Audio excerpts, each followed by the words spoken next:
आज कई दिन हो गए साधकों के प्रश्न नहीं आ रहे।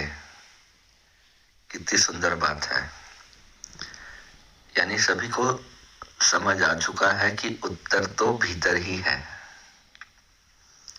यानी कि बाहर के प्रश्न जब समाप्त होने लगे तो ये बहुत ही शुभ संकेत है तुम सबकी साधना का। उनके लिए नहीं जो साधना नहीं कर रहे हैं, जो कई दिन से अपने काम में व्यस्त है, साधना को समय ही नहीं दिया, या उनके लिए बात नहीं कर रहा हूं।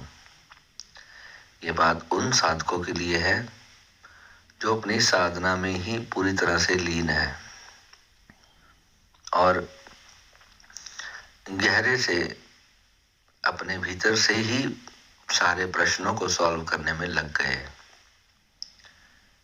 और निस्संदेह साधना एक दिन हमारे भीतर के हर प्रश्न का उत्तर दे देती है। और वह दिन जब आता है तो वह बहुत भाग्यशाली दिन होता है। संसार में बहुत कुछ हमें मिलता है और बहुत कुछ छूट जाता है। ये भी अस्तित्व को तय करने दिया जाए तो बहुत ही अच्छा होता है, क्योंकि ये जो मार्ग है ये सामान्य मार्ग नहीं है। श्री विद्या साधना का मार्ग है। कई जन्मों का जो एक कंक्लूजन है, ये वो जीवन है, निर्णायक जीवन है। और जो श्री विद्या से जुड़ा है वह बाकी पूरे संसार से श्रेष्ठ कैसे हो जाता है, यह जब तक कोई व्यक्ति श्री विद्या साधना नहीं करता तब तक वह नहीं जान सकता। बाकी सब एक कपोल कल्पना की तरह ही प्रतीत होता है। बाकी जितने भी लोग हैं, जब तक वो हमारे वर्ल्ड ऑफ हैप्पीनेस चैनल को यूट्यूब के माध्यम से देखते हैं तो उन्हें ये एक सामान्य चैनल ही दिखाई देता है। जैसे और सब हैं वैसे ही यह भी दिखाई देता है। बाहरी आवरण से ही जज कर लेते हैं। एक कहावत है ना, डू नॉट जज a book by its cover. तो हमारे वर्ल्ड ऑफ हैप्पीनेस के लिए ये बात बिल्कुल सटीक बैठती है। मगर वर्ल्ड ऑफ हैप्पीनेस किसी को प्रचार करके इस साधना का सीक्रेट दिखाने के लिए इस बेशकीमती बहुमूल्य साधना का प्रदर्शन नहीं कर सकता। यानी कि लोगों को सिर्फ ये दिखाने के लिए कि वर्ल्ड ऑफ हैप्पीनेस क्या देता है। इस चैनल से जो साधना करवाई जाती है वो क्या असामान्य तत्व अपने भीतर समाये हुए हैं, इस पूरे ब्रह्मांड का सीक्रेट अपने भीतर समाये हुए हैं, उस महाशून्य की शक्तियों को अपने भीतर समाये हुए हैं। यूं ही कोई नहीं जान सकता। लोग जब आते हैं, जो इंक्वायरी करते हैं, गुरुजी मैं आपसे जुड़ना चाहता हूँ, मैं साधना सीखना चाहता हूँ। आप में से सभी लोग जब मुझसे पहले दिन जुड़े थे तो कितने ऐसे लोग थे जो ये सोचते थे कि पता नहीं मैं ये ज्वाइनिंग का शुल्क भर रहा हूँ, मेरा ये वेस्ट तो नहीं चला जाएगा, मुझे कुछ मिलेगा या नहीं। और मैं उनसे कहता था कि जब आपको 6 महीने हो जाएंगे तो तब मैं तुम्हारे विचार जानना चाहूंगा, उससे पहले मुझे कुछ भी मत कहो। और आज किसी को 6 महीने हो गए, किसी को 1 साल हो गया, किसी को 2 साल हो गए, किसी को 3 साल हो गए। तो आज जब उनकी बातें मैं सुनता हूँ, मैं चाहता हूँ कि जग, ये संसार आपके ही मुख से वो बातें सुने, आपके अनुभव सुने। मगर श्री विद्या साधना की सबसे बड़ी विशेषता क्या है कि जीवात्मा अपने ही भीतर केंद्रित हो जाती है। उसे दूसरे के सुख दुख में रस रह नहीं जाता। दूसरा पाए या नहीं पाए उससे मतलब बहुत समाप्त सा ही हो जाता है। संसार में कोई कितना भी दुखी हो, कोई कितना भी सुखी हो, उससे अपना लेन देन समाप्त हो जाता है। यही श्री विद्या की उच्चतम अवस्था है, यही श्री विद्या की हाइट है। और एक स्टेज ऐसी आती है जहां पर पहुंचने के बाद फिर हमारा मन इस प्रकार करता है कि हम बांटे दुनिया को मिले, जिनसे हमारे प्रेम होते हैं, हमारे अपनों से, हमारे परिवारजनों से, हमारे बच्चों से। तब हम चाहते हैं कि उन्हें भी ये दिव्य ज्ञान प्राप्त हो, ये भीतर का परम रस उनके भीतर भी जागृत हो। और यही श्री विद्या साधना की सबसे उच्चतम अवस्था है। कितने सौभाग्य की बात है कि जिन्हें कोहिनूर का खजाना मिले और वो खुद ही रख लेता है और उसे उस खजाने में भी रस नहीं होता। आपको पता है श्री विद्या की सबसे ज्यादा जो सौम्य बात क्या है, इसकी सबसे ज्यादा जो मधुरता क्या है श्री विद्या की, इस साधक को अपने पाए हुए ज्ञान का अभिमान भी नहीं होता। उसे ऐसा ही लगता है कि बस मैं तो ब्रह्मांड हूं, बस ब्रह्मांड ही तो हूं, परमात्मा ही तो हूं, इससे ज्यादा तो कुछ नहीं। परमात्मा की अवस्था में आने के बाद भी साधक में इतनी विनम्रता होती है कि उसे तनिक भर भी अहंकार नहीं होता। यही श्री विद्या की सबसे बड़ी गरिमा है। और किसी भी अन्य मार्ग से तुम साधना प्राप्त कर लो, ब्रह्मांड के बड़े से बड़े रहस्य को उजागर कर लो, तुम्हारे भीतर कहीं ना कहीं अभिमान जरूर जागृत होगा। मगर श्री विद्या की विशेषता यह है, माँ की अति कृपा इस साधना के साथ जुड़ी है। माँ आपके भीतर कुछ ऐसा ट्रांसफॉर्म करती है, आपको अपने पाए हुए ज्ञान से तनिक भर भी अभिमान अहंकार नहीं रहता। और यही श्री विद्या की सबसे बड़ी विडंबना है।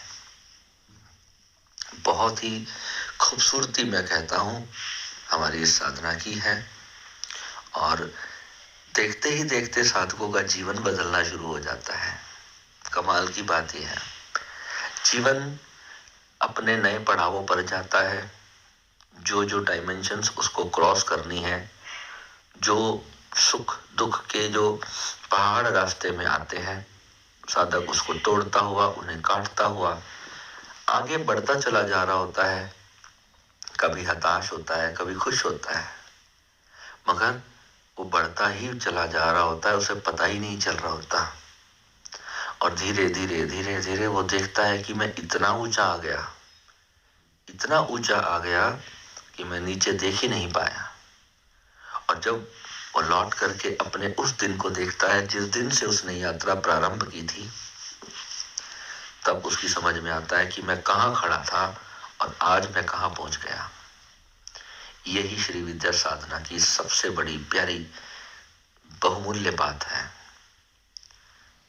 जो साधक अपनी साधना में लगे हैं, पहले बहुत प्रश्न करते थे, रोज न जाने गुरुजी कैसे बैठना है, कैसे करना है, यंत्र को कैसे रखें, कपड़े में रखें, जल से धोएं, क्या करें क्या नहीं करें, किस दिशा में मुख करें। और धीरे धीरे गुरु भी उनके सभी प्रश्नों के उत्तर देता चला जाता है, उनकी सभी जिज्ञासाओं को शांत करता चला जाता है। कोई नहीं बेटा, ऐसा करो ऐसा करो ऐसा करो ऐसा करो।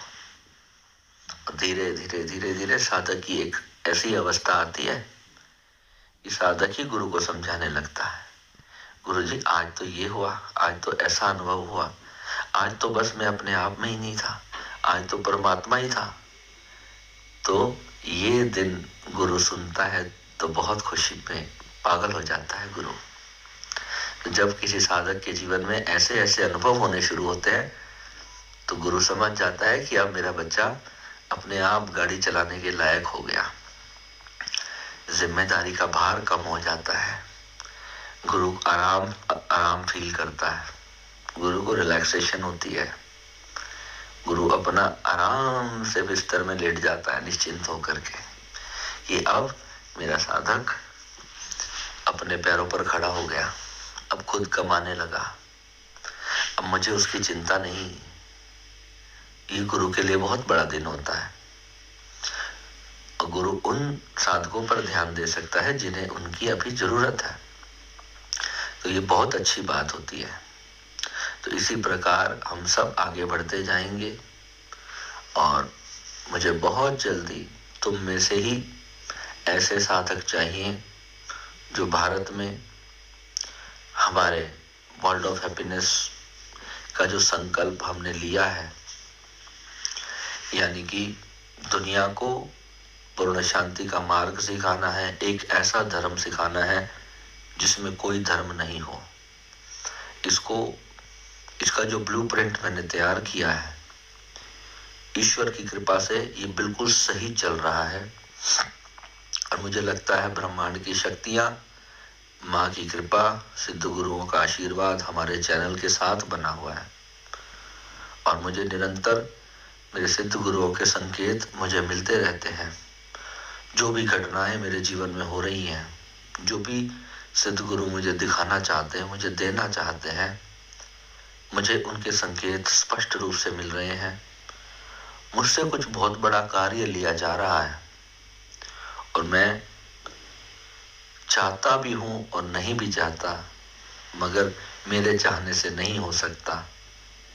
जो मैं नहीं चाहता, अगर सिद्ध गुरुओं की यही इच्छा है तो कोई बात नहीं, मैं उन्हीं के दिए संदेश को आगे लेकर के चलना चाहूंगा। क्योंकि कई बार जो कुछ भी हमें जिन गुरुओं से प्राप्त होता है, हम वो नहीं भी चाहते, मगर गुरु हमारे लिए वो करते हैं क्योंकि वो हमारा भला होता है, हम उसे देख नहीं पा रहे होते। मैं जो सोचता हूं, आज मेरी जो अवस्था है, अगर मैं केवल अपने बारे में सोचने लगूं या अपने परिवार के बारे में सोचने लगूं तो ऐसे नहीं चलेगा। जो ऋण होता है, जो सिद्ध गुरुओं ने कंधे पे जिम्मेदारी डाली होती है, वह बेहद बहुत बड़ी जिम्मेदारी होती है और मुझे ऐसा लगता है जैसे उसके तहत एक प्रक्रिया से मुझे गुजारा जा रहा है और निरंतर मैं रोज अपने जीवन में होने वाली घटनाओं को देखता हूं तो जो मेरी सोच में जो लोग बिल्कुल ही निकम्मे थे, वो वास्तविकता में हीरे निकले और जिन्हें मैं हीरा समझता था वह कंकड़ पत्थर निकले। सिद्ध गुरुओं का क्या संदेश था, मुझे क्या दिखाना चाहते थे, किस रास्ते पर मुझे चलाना चाह रहे थे, मुझे धीरे धीरे मार्ग प्रशस्त होता चला गया और मैं आगे बढ़ते बढ़ते बढ़ते बढ़ते आज आप सभी के भीतर मौजूद हूं और आप सभी की साधना आगे लेकर जा रहा हूं। जितना मुझसे हो सकता है उससे कई गुना ज्यादा क्षमता के साथ मैंने आज तक कार्य किया है और आगे भी निरंतर करता रहूंगा। मगर अभी जो प्रकृति का संदेश मुझे प्राप्त होता है, मैं अपने प्रत्येक दिन का कर्म बिल्कुल वैसे करता हूं जो मेरे भीतर से आता है। मैंने कभी भी अपनी इच्छा के लिए अपना जीवन नहीं जिया। मेरे 11वें भाव में केतु विराजमान है। केतु 11वें घर में जिसका होता है, 11वां घर डिजायर्स का होता है और वहां जब केतु विराजमान हो तो इसका संदेश क्या होता है कि कभी भी डिजायर्स पूरी नहीं होती। इसको ज्योतिष विद्या ऐसा मानती है, 11वें घर में जब केतु होता है तो डिजायर्स पूरी नहीं होती। और मेरे जीवन में मेरा इसको लेकर के अनुभव क्या है, जिसका 11वें घर में केतु हो उसकी डिजायर्स बचती ही नहीं, उसकी डिजायर्स ही नहीं बचती, क्योंकि केतु जो है वो सबसे बड़ा आध्यात्मिक प्लैनेट है। वो क्यों वहां पर बिठाया गया, किस कर्मों से वो वहां बैठाया जाता है, ये समझने में जातक को पूरा जीवन लग जाता है। और बृहस्पति और बाकी अन्य सभी ग्रह संसार में एक जातक को इतना देते हैं कि उसकी एक दिन ऐसा समय आता है कि उसकी कोई डिजायर ही नहीं बचती। और जब डिजायर लेस हो जाए इंसान, तो वो अवस्था ही परम अवस्था होती है। तो जिसका भी 11वें घर में केतु हो, उसे घबराने की आवश्यकता नहीं होती कि उसकी डिजायर्स पूरी नहीं होंगी। यह वो अवस्था होती है कि जब डिजायर शेष ही नहीं रहती है। यानी जिस कारण से व्यक्ति का जन्म होता है, जो वह जानना चाहता है, जो वो पाना चाहता है, वो इस जन्म में वह पा लेता है। और पा लेने के बाद उसे एक सीक्रेट समझ आता है, और वही सीक्रेट इस संसार का सबसे बड़ा सीक्रेट है। यानी इस संसार में कुछ भी पाने योग्य है ही नहीं। और जब चेतना इस पाने की यात्रा में दौड़ती है, वो जो एफर्ट चेतना करती है, और धीरे धीरे धीरे वो सब कुछ पाती है और उसे व्यर्थ जानती है, फिर पाती है, फिर व्यर्थ जानती है, पा लेती है, व्यर्थ जानती है। मंगल जैसे ग्रह जितना भी ऊर्जान्वित करते रहे, मगर अगर आपका केतु शुभ हो जाए, केतु और बृहस्पति कुंडली के दो ऐसे प्लैनेट हैं जो आपको जीवन के परम सत्य तक लेकर के जाते हैं। यदि देवगुरु बृहस्पति हमारी कुंडली में अच्छे नहीं है, तो ये हमारा दुर्भाग्य ही है कि हम गुरु के होते हुए भी जीवन में परम सत्य को प्राप्त नहीं कर सकते।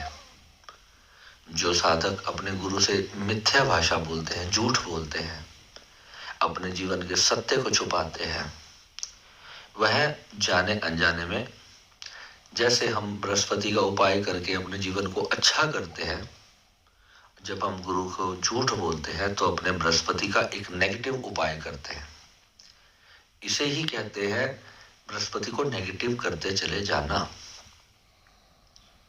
जो भी ग्रह के उपाय से हम उसकी पॉजिटिविटी लेते हैं, तो ऐसे भी क्रियाएं हम रोज करते हैं जिससे ग्रह नेगेटिव होता है। जैसे समझो, एक अगर मैं राहु की बात करूं, तो राहु शुभ कैसे होता है? राहु अगर मान लो कहीं पर अपनी नकारात्मक एनर्जी दे रहा है, तो हमने राहु के कितने सारे अनुष्ठान किए, कितने सारे जल प्रवाहित के उपाय किए, भूमि में वस्तुएं दबाने के उपाय किए, कोई यंत्र धारण का उपाय किया। यानी कि राहु की कौन सी एनर्जी हमें चाहिए, किस भाव में चाहिए, उस हिसाब से हम उसकी पॉजिटिविटी के लिए उपाय करते हैं। अगर राहु खराब कैसे हो जाता है? राहु खराब है तो और खराब कैसे होगा? क्या उपाय ना करने से राहु और खराब होता जाएगा? उपाय ना करने से राहु और खराब तो होता ही है, मगर ऐसे कौन से कर्म हैं जिसे करने से राहु और ज्यादा खराब होता चला जाता है? जैसे तीर्थ यात्रा पर जाकर कोई पाप कर्म करने से राहु और ज्यादा खराब होता है। अपनी छोटी बहन, अपने जो बहनोई होते हैं, कितने मैंने लोग देखे हैं जो अपने बहन बहनोइयों के साथ उनके संबंध अच्छे नहीं होते। ये राहु खराब होने की निशानी है, ये पहचान है कि आपका राहु खराब है। और आपके मन में निरंतर नकारात्मक विचार आते रहे, ये राहु खराब होने की निशानी है। खराब विचार, नेगेटिव विचार, रात को नींद ना आने की समस्या, शरीर में हमेशा किसी न किसी तरह का भारीपन होना, हमारी छाती में भारीपन होना, पेट में गैस रहना, पेट खराब रहना, ये सब पहचान है हमारा राहु खराब होता चला जा रहा है। अब वहां पर अगर ऐसी परिस्थिति में व्यक्ति और गलत भोजन करना शुरू कर दे और बुरी शक्तियों की साधना प्रारंभ कर ले, तंत्र मंत्र की विद्याओं में लग जाए, मैली विद्याओं की उपासना में लग जाए, तो उससे राहु और ज्यादा खराब हो जाता है। गली के कुत्तों को पत्थर मारे, जानवरों की हत्या करे, चींटियों को मारे, जीव जंतुओं को सताए, उससे राहु और ज्यादा खराब हो जाता है। गौ माता को सताए, जो कितने लोग आपने देखे ना गौ माता को सताते हैं, वो भले ही विशेष वर्ग से हो, मगर उनके राहु सबसे ज्यादा खराब है। और जिनका राहु समाप्त होता है उनके भीतर प्रेम समाप्त होता है, दया समाप्त हो जाती है। जब दया समाप्त हो जाती है तो विनाश प्रारंभ हो जाता है। खुद का भी विनाश अंत में तय होता है।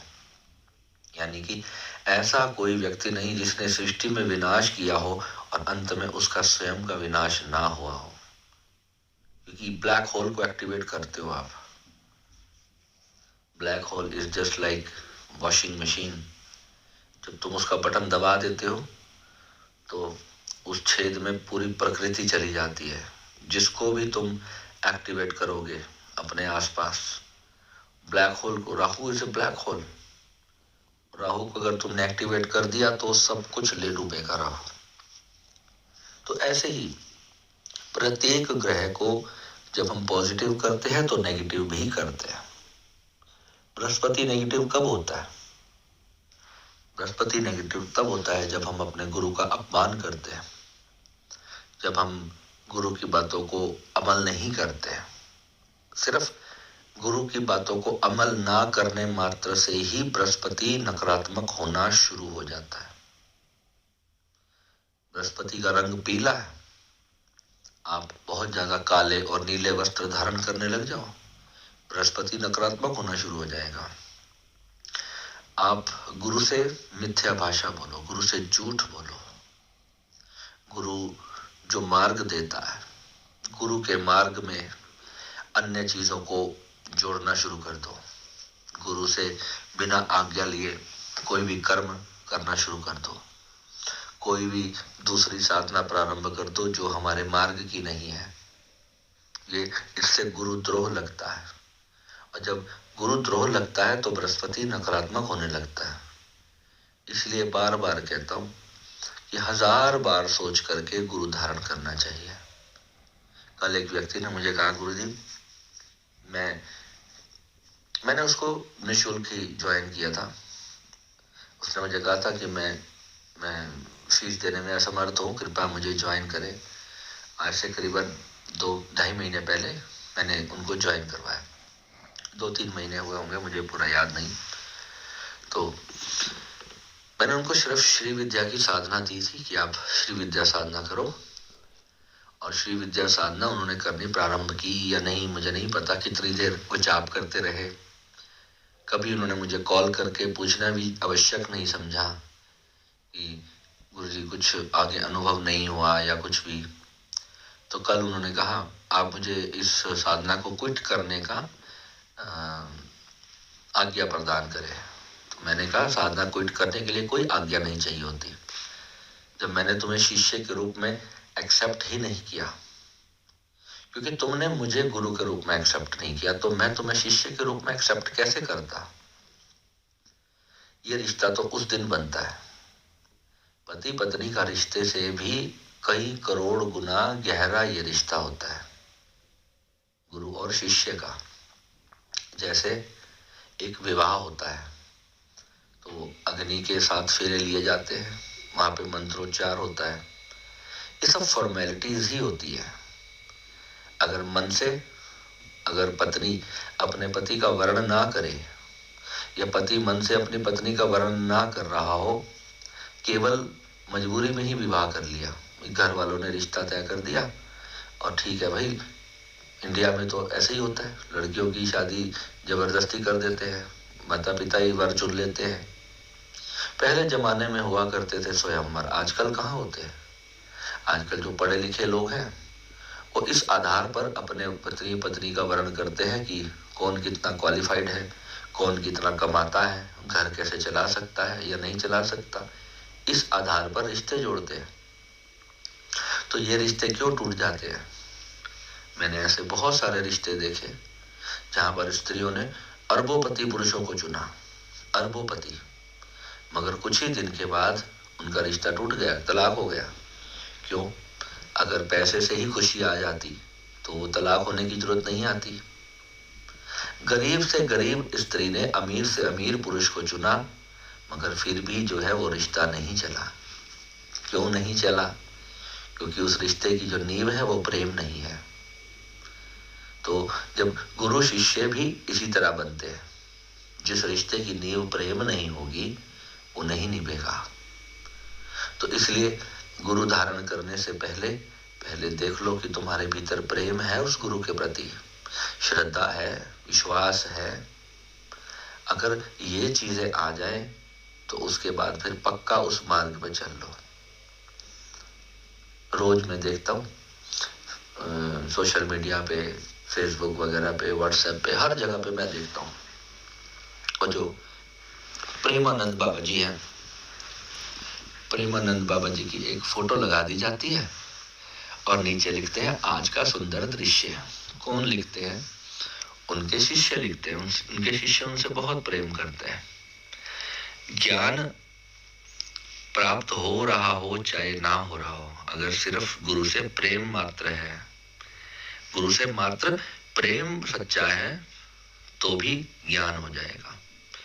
क्योंकि परमात्मा तो उस गुरु के अंदर भी है। जब तुम एक शिवलिंग से प्रेम करते हो तो उसके बीच में भी सिद्ध गुरु एक्टिवेट हो जाते हैं, उसके भीतर भी कृपा एक्टिवेट हो जाती है। क्योंकि शक्ति तो तुम्हारे विश्वास में है, तुम्हारे प्रेम में है। और वो जो मिलता है शक्तिपात, जितना ज्यादा श्रद्धा से साधक का जो चक्र है खुले होंगे ग्रहण करने के लिए, उतनी ही तीव्रता से वह गुरु के प्रेम को प्राप्त कर लेता है। और यही बृहस्पति के शुभ होना है। बृहस्पति इस दुनिया का सबसे बड़ा प्लेनेट है। इस दुनिया का सबसे बड़ा प्लेनेट है बृहस्पति। यानी कि उसकी ऊर्जा इतनी ज्यादा सकारात्मक होती है कि नकारात्मक से नकारात्मक भाव में भी बृहस्पति कभी बुरा नहीं करता। बृहस्पति की सबसे अच्छी बात यह है, मगर आप जानते हैं जब आप एस्ट्रोलॉजी को सर्च करोगे, बृहस्पति खुद जहां बैठा होता है, जिस भाव में बृहस्पति होता है उस भाव का नाश जरूर करता है। उस भाव की वस्तु को आपसे जरूर छीन लेता है। ध्यान रखना, यही बृहस्पति के चिराग के नीचे का अंधेरा है। जैसे चिराग पूरी दुनिया को रोशनी देता है और जहां वह खुद होता है वहां नहीं दे पाता। तो ये आप सब अपनी कुंडलियों में देख सकते हो, ये मेरी बनाई हुई बात नहीं है। क्योंकि जिसे हम अपने लिए सबसे ज्यादा पॉजिटिव समझते हैं, जरूरी नहीं कि वो हमारे लिए पॉजिटिव ही हो। जब तक हमें पूर्ण ज्ञान नहीं होगा तब तक हम उसके असली मूल विषय से वंचित रहेंगे। जब बृहस्पति वक्री होता है, वक्री का मतलब होता है बृहस्पति अपनी पूर्ण ऊर्जा के साथ कार्य कर रहा है। वक्री होने का मतलब कभी भी नकारात्मक नहीं होता। बृहस्पति संसार से तुम्हें तोड़ने का कार्य करता है और तुम्हें परमात्मा का पूर्ण ज्ञान देने की ओर खींच कर लेके जाने का कार्य बृहस्पति करता है। वो बिल्कुल भी रहम नहीं करता। वो तुम्हें हर उस चीज से तोड़ देता है जो तुम्हारे और परमात्मा के बीच में विघ्न हो। चाहे बृहस्पति कुंडली में कहीं पर भी क्यों ना बैठा हो, उसका एक ही उद्देश्य है, तुम्हें परमात्मा से जोड़ना। इसीलिए उसे गुरु कहा गया, इसीलिए उसे देव गुरु कहा गया। उसे राक्षसों का गुरु शुक्राचार्य नहीं कहा गया। उसका नाम बृहस्पति क्यों गया? इसीलिए ही कहा गया है क्योंकि वह हमेशा शुभ की ओर लेके जा रहा है। शुक्र क्या है? शुक्र संसार की लग्जरीज की तरफ लेके जाता है, इसलिए शुक्र को बृहस्पति का दुश्मन कहा जाता है। क्यों? इसलिए कहा जाता है। मगर आप किसी भी कुंडली को उठा करके देख ले, यह दोनों कभी भी शत्रुता व्यवहार नहीं करते हैं, क्योंकि वो भी गुरु है और वो भी गुरु है। सारे एस्ट्रोलॉजर कहते हैं कि बृहस्पति शुक्र आपस में शत्रु है, मगर मैंने हजारों कुंडलियों का रिसर्च कर लिया, मैंने कभी भी किसी की भी कुंडली में इन दोनों का शत्रुता वाला व्यवहार नहीं देखा। क्यों नहीं देखा? क्योंकि जो पूर्ण ज्ञानी संत हैं वह इस दोनों ग्रहों के रहस्य को जानते हैं। देव गुरु बृहस्पति तुम्हें आध्यात्मिक सुख लेके देते हैं और जो शुक्र है वो तुम्हें संसार में सुख देना चाहते हैं। मगर इन दोनों को जब तुम फॉलो करते हो तभी दोनों का रिजल्ट मिलता है, और दोनों को जो फॉलो नहीं करता है उसे उसका रिजल्ट नहीं मिलता है। मैंने अपने प्रत्येक साधक की कुंडली देख रखी है। मुझे सभी का पता है कि किसकी बृहस्पति कहाँ बैठा है, किसका राहु कहाँ बैठा है, किसका शनि कहाँ बैठा है, किसका शुक्र कहाँ बैठा है। क्या मैं तुम्हारे व्यवहार को, तुम्हारे सत्यों को और तुम्हारे झूठों को नहीं जानता कि कब तुम सत्य बोलते हो और कब तुम झूठ बोलते हो? मुझसे कुछ भी छुपा हुआ नहीं है। मैं चुपचाप तुम्हारी बातें सिर्फ इसलिए सुनता रहता हूँ क्योंकि मैं तुम्हारी अवस्था को जानता हूँ, तुम्हारे ग्रहों को जानता हूँ। वो ग्रह तुमसे जो करवाएंगे वो तुम्हारी उस समय की वर्तमान दशा है, इस कारण ही तुम वो करते हो। और मैं जानता हूँ ग्रहों से मैं लड़ नहीं सकता, इसलिए मैं वहां पर समर्पण कर देता हूँ और तुम्हारे को तुम्हारे जीवन के आधार पर छोड़ देता हूँ कि कोई बात नहीं, जब इनका समय आएगा तो ईश्वर इनको भी सद्बुद्धि देगा। क्योंकि गुरु चाहते हुए भी कुछ चीजों को बदल नहीं सकता, क्योंकि वो तुम्हारे प्रारब्ध कर्म में नहीं, मगर वो तब बदल सकती है, उसकी एक ही नीति है। यदि तुम्हारा गुरु के प्रति पूर्ण समर्पण हो तो तुम बड़े से बड़े ग्रह के नकारात्मक योग से मुक्त हो जाते हो उसी क्षण। कितना भी बड़ा नकारात्मक ग्रह योग कुंडली में क्यों न लिखा हो, चाहे लघु पराशरी हो, चाहे वैदिक एस्ट्रोलॉजी हो, चाहे वो लाल किताब हो, दुनिया का रावण संहिता, भृगु संहिता, कुछ भी पढ़ लो, कुछ भी ग्रंथ पढ़ लो, उसमें एक चीज, एक सीक्रेट, जो सबसे बड़ा सीक्रेट है वो मैं आज बता देता हूँ।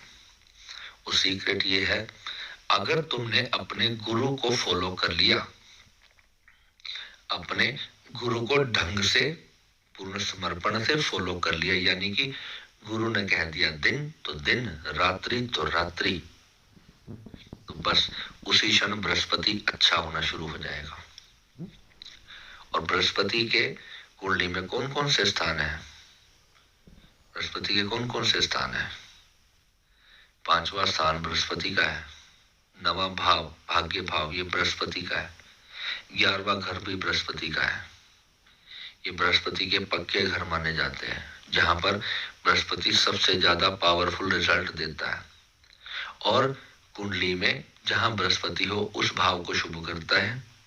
अपने से 5वें, 7वें और 9वें 3 भावों पर तो बृहस्पति की दृष्टि होती है। और बृहस्पति जहां भी बैठ जाए उससे एक घर आगे और एक घर पीछे अपार कृपा बरसाता है। एक घर आगे यानी अकेला बृहस्पति 3 भावों पर रिजल्ट देता है, ये किसी को नहीं पता। लोग कहते हैं गुरुजी मेरा तो पहले घर में है, मेरा तो तीसरे घर में है, मेरा तो 5वें घर में है। कहीं पर भी हो, 3 भावों तक बृहस्पति इतनी विराट ऊर्जा समाये हुए है, 3 भावों के रिजल्ट बृहस्पति ने छुपा के रखे हैं अपने भीतर। अकेला बृहस्पति को जितना ज्यादा पॉजिटिव करोगे तो 30% कुंडली तो ऐसे ही मजेदार हो जाएगी तुम्हारी। तो समझना क्या है, मूल रहस्य क्या है? मूल रहस्य सबसे पहला प्लेनेट बृहस्पति, इसको लेकर के चलो। इसको जितना शुद्ध करोगे जीवन उतना शुद्ध होता जाएगा। राहु तुम्हारा सबसे बड़ा दुश्मन है। तुम्हारे और तुम्हारे परमात्मा के जो भीतर का जो सेतु है ना, उसके अंदर जो सबसे बड़ा जो लॉक लगा के बैठा है वो राहु है। राहु तुम्हारे जीवन में 12 घरों में कहीं पर भी क्यों ना बैठा हो, राहु कहीं भी अच्छा नहीं होता। कहीं पर भी राहु अच्छा नहीं है। राहु जब तक है तब तक प्रॉब्लम है। राहु तुम्हारा खुद का मन है। राहु तुम्हारे मन का वो ब्लैक होल है जो कभी भरता नहीं, वही राहु है। इसको भरना पड़ेगा। इसको कैसे भरोगे? इसको क्रॉस करके निकल जाओ, बस यही इसका रास्ता होता है। राहु कभी भर नहीं सकते तुम। सूर्य को भी राहु के अंदर डाल दोगे तो राहु उसको भी निगल जाएगा। Rahu is the biggest black hole. Rahu किसी को बख्शता नहीं है। ब्रह्मांड की 70% ऊर्जा राहु है। तो आपको ये चीज समझनी है कि सबसे बड़ा प्रेमी बृहस्पति और सबसे बड़ा शत्रु राहु, इन दो प्लैनेट्स को जिस दिन तुमने समझ लिया, इनको अच्छा कर लिया, अपने फेवरेबल में कर लिया, तो दुनिया की कोई शक्ति तुम्हें अध्यात्म में ऊंचाई पाने से रोक नहीं सकती। जब तुम्हारे प्रश्न समाप्त होने लगे तो इसकी दो कंडीशंस हैं, या तो तुम ब्रह्म ज्ञानी हो गए हो या फिर तुमने साधना ही छोड़ दी है, यानी कि तुम साधना नहीं कर रहे हो। क्योंकि प्रश्न तब तक उत्पन्न होते रहेंगे जब तक तुम साधना करते चले जाओगे। ब्रह्म ज्ञानी होने के बाद ही प्रश्न समाप्त होते हैं। ब्रह्म ज्ञानी के प्रश्न ब्रह्म ज्ञानी से ही होंगे। तो बढ़ते चले जाओ और जीवन में जो भी हो रहा है उसे स्वीकार भाव से अमल करते हुए इस साधना की उच्चतम अवस्था को तुम्हें प्राप्त करना है। मुझे सत्य में भारत में ऐसे लोग चाहिए जो श्री विद्या के सिद्ध बने, श्री विद्या के साधक नहीं रह जाएं, वह श्री विद्या के सिद्ध गुरु बने।